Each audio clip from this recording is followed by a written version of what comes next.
स्वागत करता हूं। आज की वीडियो में कैसे हैं आप लोग? आई अंडरस्टैंड बिल्कुल भी ठीक ठाक नहीं होंगे, क्योंकि अगर बात करें शेयर बाजार की ना, अपने पोर्टफोलियो के बारे में बात करेंगे तो मन नहीं हो रहा है देखने का। चाहे आप म्यूचुअल फंड के बारे में बात करोगे, शेयर के बारे में बात करोगे, लगातार दीमक की तरह हमारा पोर्टफोलियो, मतलब मार्केट ना दीमक की तरह खा जा रहा है हमारा। चाहे स्टॉक की बात करो, चाहे म्यूचुअल फंड की बात करो। अब यहां इंपॉर्टेंट यह है कि बाजार जिस खबर का इंतजार कर रहा है, उस खबर का करंट स्टेटस संदीप भाई क्या है? जी हां, जो ट्रंप को लेकर लगातार सुप्रीम कोर्ट में केस की सुनवाई चल रही है। जी हां, टैरिफ, जिसके कारण पूरे विश्व में खलबली मची है कि भाई कब क्या होगा। क्योंकि अगर फैसला यहां ट्रंप के खिलाफ जाएगा ना, तो भी यहां देखा जाए मार्केट में, यूएस मार्केट की धज्जियां उड़ेंगी। और अगर ट्रंप के साथ जाता है तो ट्रंप को अगेन एक राइट मिल जाएगी कि भाई फ्यूचर में ये बंदा और टैरिफ लगा सकता है। करेक्ट? तो उसका क्या स्टेटस है, उसको लेके हम बात करने वाले हैं। बहुत सारे न्यूज आपके सामने प्रेजेंट करने वाला हूं। Q2 का रिजल्ट, उसको लेके देखेंगे। हो सकता है आपके पास कुछ शेयर होंगे, देख लेना, क्योंकि बेस्ड ऑन दैट कल मार्केट में इफेक्ट दिख सकता है। मार्केट अपडेट्स तो मैं लगातार आपको दूंगा भाई।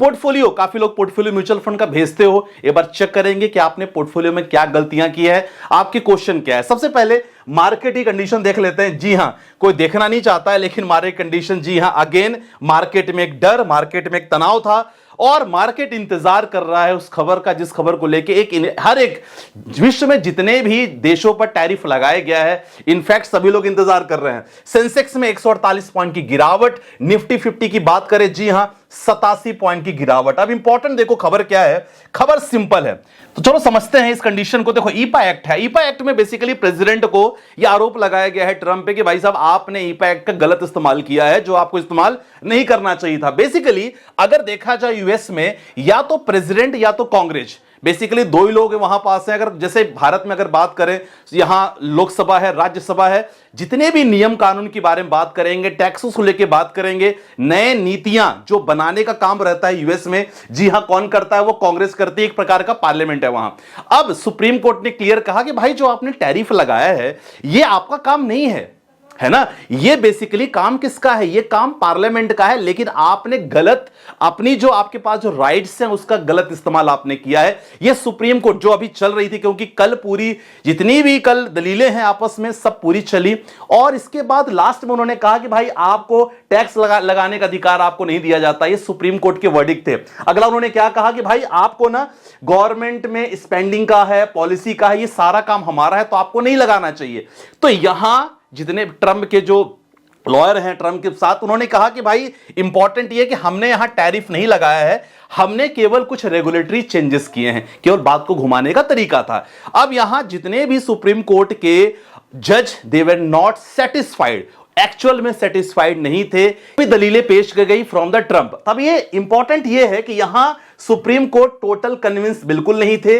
सुनवाई अगर बात किया जाए माय डियर फ्रेंड्स, 5/11/2025 को सुनवाई पूरी तरह डन हो चुकी है, और यहां अगर फैसला खिलाफ आता है तो डेफिनेटली मार्केट में बहुत ज्यादा यहां गिरावट के संकेत देखने को मिल सकते हैं। ठीक है, अब यहां जो फैसले की अगर बात कर रहे हो, तो फैसला आने में यहां समय लगता है। मैं आपको बताऊं, प्रोसेस होता है। जैसे कल क्या हुआ, पूरी सुनवाई लगभग 5 तारीख को पूरी सुनवाई हो चुकी है। अब यहां ना 4 से 12 वीक लगते हैं, क्योंकि जज अपना पूरा जितने भी डिसीजन होते हैं, पहले ड्राफ्ट डिसीजन होते हैं, फिर इसको शेयर किया जाता है इंटरनल मेंबर्स के साथ, इसके बाद फाइनल वर्डिक्ट, फाइनल डिसीजन लिया जाता है। तो कम से कम दिसंबर लास्ट या जनवरी 2026 तक ये डिसीजन आने के संकेत मिल रहे हैं। हो सकता है कि because of urgency and all that ये डिसीजन आ जाए तो दिसंबर के लास्ट तक एक्सपेक्टेशन, नहीं तो नॉर्मली 2 से 3 महीने सुप्रीम कोर्ट में लग जाते हैं जो यूएस में है। तो आपको ये खबर क्लियर हो गई भाई, अभी समय लग सकता है।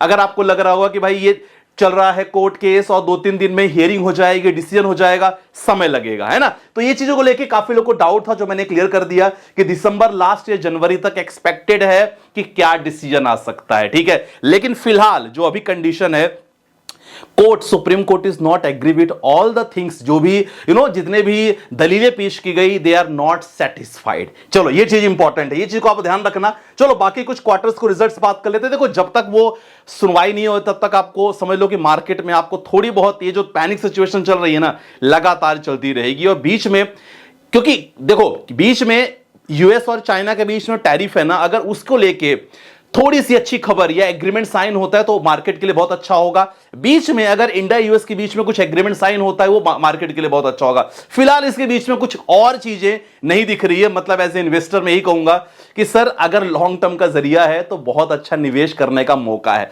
बस यही कह सकता हूं।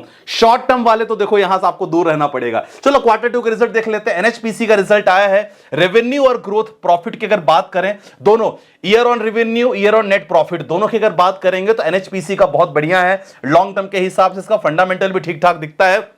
रिकमेंडेशन नहीं दे रहा हूं कि आपको बाई सेलिंग करने का, लेकिन यस फंडामेंटल जैसे रिजल्ट्स आए हैं उसके रिजल्ट ठीक ठाक है। आरती इंडस्ट्रीज, जी हां केमिकल इंडस्ट्रीज 21% का इनका रेवेन्यू और ग्रोथ अगर 83% अगर बात करें नेट प्रॉफिट, तो रेवेन्यू नेट प्रॉफिट दोनों में अच्छी खासी तेजी है।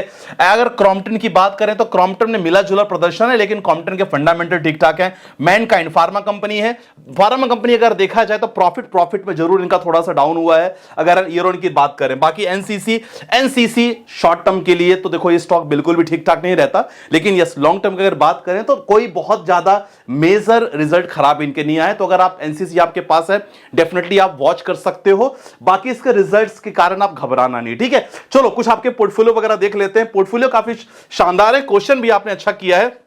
चलो सर मेरा पोर्टफोलियो रिव्यू कर लीजिएगा। Nippon India large cap fund में 3000 का है। पराग पारिक फ्लेक्सी कैप है। मोतीलाल का लार्ज एंड मिड कैप, बंधन स्मॉल कैप। कंटिन्यू चलने देना है, कोई दिक्कत वाली बात नहीं। देखो आपने फंड में स्मॉल कैप रखा, आपने फंड में मिड कैप रखा, आपने लार्ज एंड मिड कैप कर लिया, फ्लेक्सी कर लिया, कोई दिक्कत वाली बात नहीं। अगला क्वेश्चन, सर मुझे बड़ा ताज्जुब होता है कि लोग 1 करोड़ से ज्यादा मार्केट में लगाते हैं फिर भी लॉस्ट ही रहते हैं। ऐसी बात नहीं, गलत बात बोला आपने, ऐसा नहीं रहता। लॉस्ट वो रहते हैं जो शॉर्ट टर्म के लिए लगाते हैं। भाई साहब सैल्यूट है आपको, यहां लोगों के करोड़ बनाने में जिंदगी लग जाती है और आपने बिना सोचे ही मार्केट में लगा दिया। गलत बात है सर, बिना सोचे मार्केट में कोई नहीं लगाता। सब लगाते हैं तो गोल सेट करके लगाते हैं। अगर आप बिना सोचे मार्केट में लगाओगे ऑलवेज हैव ए लॉस, है ना। तो इससे बढ़िया है तो आप एफडी कर लो। बिल्कुल सर, एफडी उनके लिए बहुत अच्छा है जिनको केवल 6-7% मार्केट में बनाना है, ज्यादा उनको उम्मीद नहीं है लाइफ से। सर एफडी आरडी से अच्छा कुछ ऑप्शन नहीं है, आप आराम से बिंदास करो। हां जिनको लाइफ से उम्मीद है कि भाई मुझे 12-13-15% तक लॉन्ग टर्म में मिले, डेफिनेटली म्यूचुअल फंड स्टॉक्स में आप आराम से करो। और हां जो लोग मिड कैप फंड में देख रहे हैं वो मिड कैप में ही चेक करें, बाकी सब बढ़िया। देखो तो बड़ी आपका जो क्वेश्चन था ये बेसिकली क्वेश्चन उनके लिए है, उनके लिए डर की बात है जो लोग शॉर्ट टर्म में है। क्वेश्चन देख लेते हैं जी। अगला क्वेश्चन है सर जी रिव्यू कर लीजिएगा। पोर्टफोलियो 1 साल से निवेश कर रहा हूं, 20 साल का टारगेट है। 5 करोड़ का एचडीएफसी का किया है, पराग पारी का किया है, SBI small cap, Kotak multi cap, crypto market में निवेश कर रहे हैं, बहुत बढ़िया। बिटकॉइन में कर रहे हैं, इथेरियम कर रहे हैं, एक्सआरपी कर रहे हैं, ठीक ठाक लग रहा है, कोई दिक्कत वाली बात नहीं है। टारगेट 5 करोड़ का होगा। सर देखो यहां आपने 6-4-10, 10-5, 15, 15-4, 19, 20,000 का आपने प्लान किया है। 20,000 फॉर 20 ईयर्स, 5 करोड़ मुश्किल है ना। यहां अगर 5 करोड़ के लिए कम से कम आपको देखा जाए तो मिनिमम आपको 40-50,000 आपको करना ही पड़ेगा। इसमें इससे ज्यादा मतलब इससे कम तो नहीं करना, इससे ज्यादा आप करो तब जाके आप उम्मीद कर सकते हो। सोहेल भाई अगला क्वेश्चन है सर पोर्टफोलियो रिव्यू करना है। रजत शर्मा जी का है। कैनरोबो को स्मॉल कैप, कैनरोबो को large cap, quant small cap, Parag Parikh flexi cap, ठीक है। स्मॉल कैप आपने किया है, यहां लार्ज कैप की जगह पे एक मिड कैप प्लान कर सकते हो। मिड कैप बहुत सारे हैं, एचडीएफसी का है, मोतीलाल का है, एक्सिस का है, वो प्लान कर सकते हो। बाकी आपका बढ़िया दिख रहा है। सर एक डाउट है कि मेरा म्यूचुअल फंड में नॉमिनी वाइफ के अलावा बच्चे को भी ऐड कर सकता हूं क्या? बिल्कुल कर सकते हो। ट्राई किया था, बच्चा अभी पैन कार्ड नहीं है। अच्छा बच्चा 9 अगर माइनर है इस केस में बर्थ सर्टिफिकेट शुरू में आप ऐड कर दो, बाद में अगर बच्चा 18 प्लस हो जाएगा तो आप डेफिनेटली बच्चे के बाकी डॉक्यूमेंट्स ऐड कर सकते हो, ठीक है। बाकी सब बढ़िया है। तो माय डियर फ्रेंड्स आज की वीडियो में ज्यादा कुछ मार्केट में कुछ था नहीं। यस जो इंतजार है वो काफी है, खासकर सुप्रीम कोर्ट के डिसीजन का। इसके बाद मार्केट मुझे लगता है कि अपना जरूर रवैया बदलेगा। आपको बेसिकली अगर म्यूचुअल फंड में स्टॉक मार्केट में कर रहे हो सर थोड़ा समय देना पड़ेगा। शॉर्ट टर्म में आप यहां पैसा बनाना थोड़ा सा मुश्किल होगा, तो यहां अपने आप को थोड़ा माइंड गेम खेलो। यहां अपने आपको थोड़ा समझाने की बहुत इंपॉर्टेंट है कि सर आपको यहां थोड़ा सा आपको स्टे ऑफ फोकस रखना बहुत जरूरी है। मार्केट से निकलना नहीं है, लगातार रिमेन इन्वेस्टर रहना। तो आज वीडियो में बस इतना ही, मिलते हैं नेक्स्ट वीडियो के साथ। बाय बाय, टेक केयर, जय हिंद गाइस।